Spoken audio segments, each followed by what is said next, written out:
Sydney and this is Zelda. Welcome to another episode of Sip with Sydney. And today the idiom we're going to work on is agree to disagree. So the reason why we chose this is because Alvin and I might be doing an episode on Taylor Swift, and it is known that we both have very different opinions on Taylor Swift, so we might agree to disagree.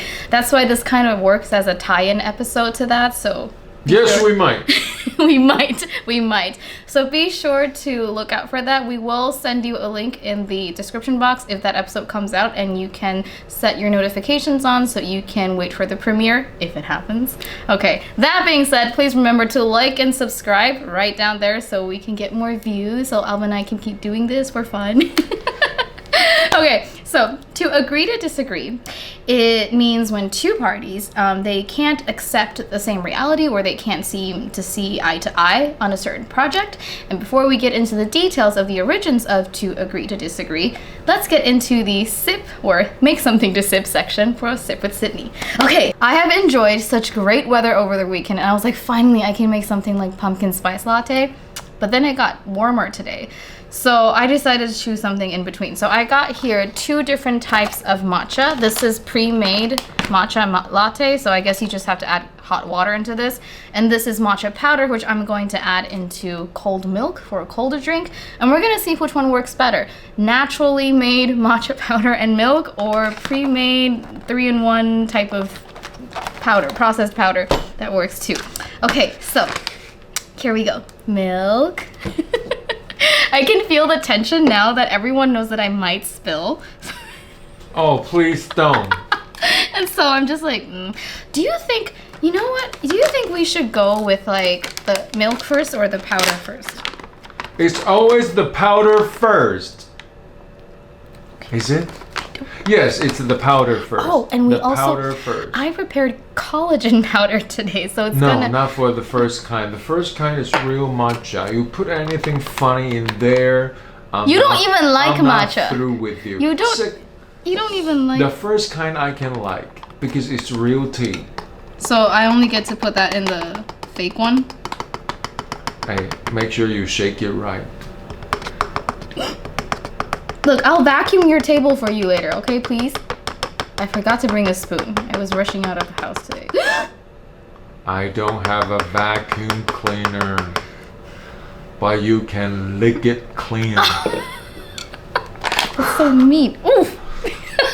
Hey, look at your pantyhose and your skirts.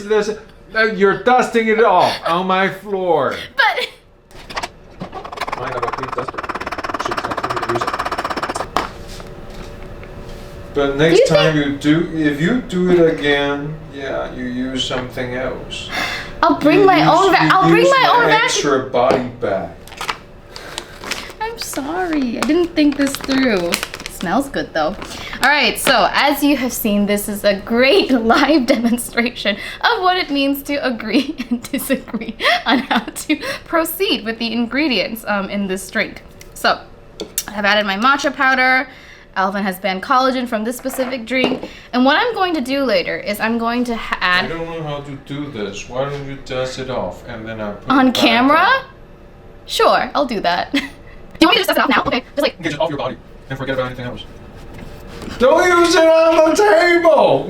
Okay, good. Give it to me. Okay, I'm sorry. Don't be sorry. Sorry. Don't be sorry. Okay. Be careful! Okay, let's move on. The reason I'm... Second time death penalty. This is what happens when you make someone do it in one take, okay? You get very honest reactions for comedic effect. All right. So the reason why matcha is such a fun drink to work with is because it combines two things. Pigmentation and pretentious rituals. Now you sound professional. Yeah.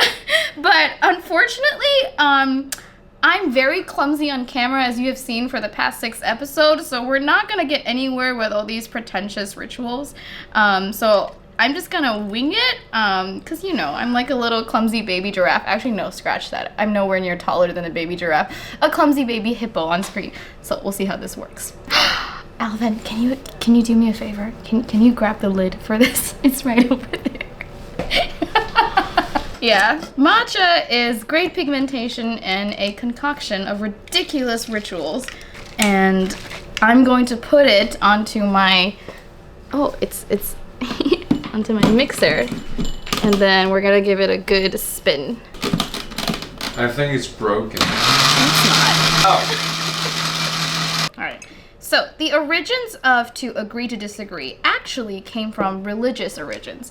That being said, in the 16 to 1700s, this phrase was introduced and then popularized by priests who wrote about disagreeing on biblical interpretations. So it wasn't to say that at that time the church was very open-minded towards different belief systems or different understandings of the Bible. I feel like it's just that no one came to an agreement or a consensus, and it's not like they could have risked like another war on what does this Bible verse mean, so they agreed to disagree. Ooh, I'm making the froth. This is a very cheap IKEA model, and then I'm still planning to get the 1500 one, where they had a barista test one of these that's like $1,500, and they say that the froth is stiff enough to do like the cafe latte art. So This is a very expensive Japanese duster. is this on camera? Do you think, how much of this do you think people can see? You can agree to disagree.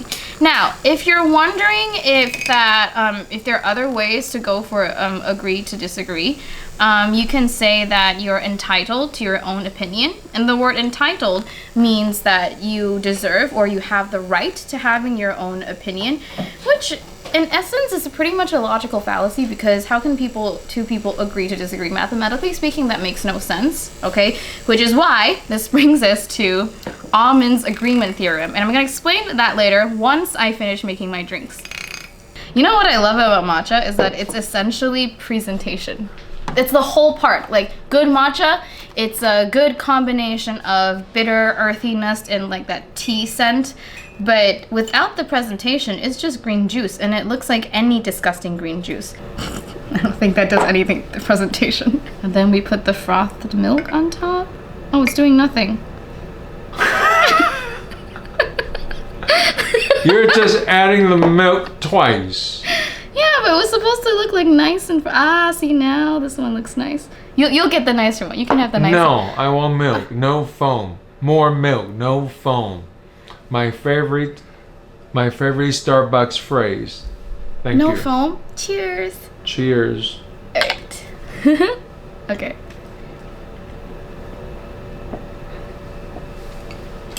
This is actually nice. Oh, this is really good. Are you serious? It tastes horrible. Tastes good for me.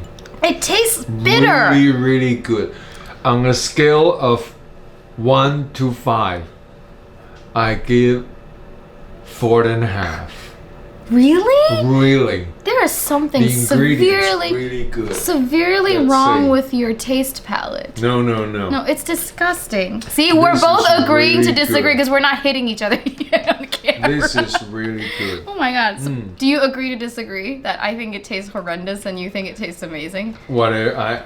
Whatever helps me sleep at night. Yeah, whatever. So Alvin's agreement theorem basically states, and I'd like to read this out loud in case I don't get it wrong, is that given prior knowledge and enough time, two rational people should not ultimately agree to disagree. So we must have some we don't have enough information. Do I have a misunderstanding of what matcha is supposed to taste like? Do you have a misunderstanding?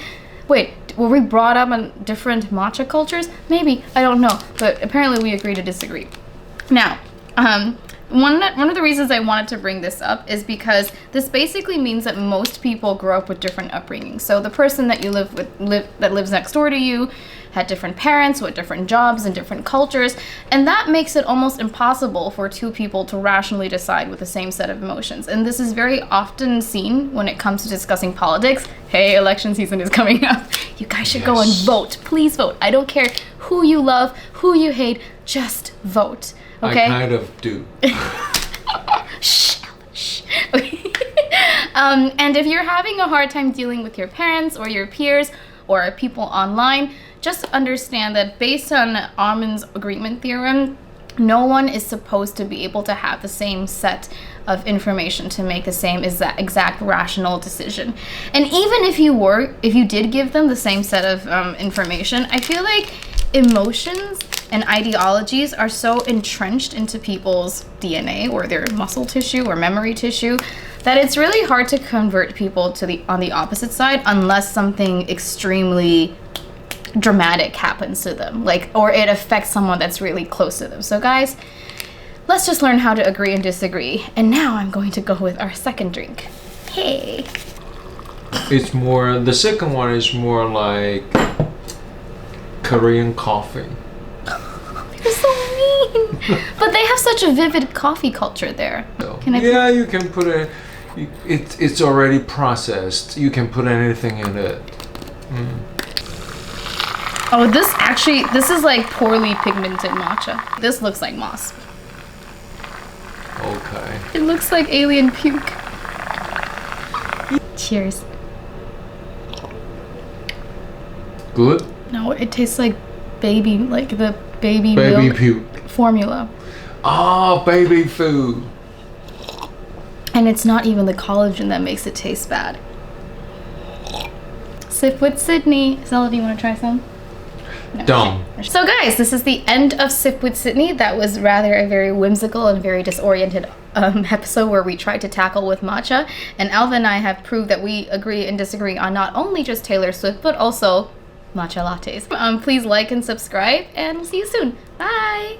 Next time, don't bring anything that spreads around. I'm sorry.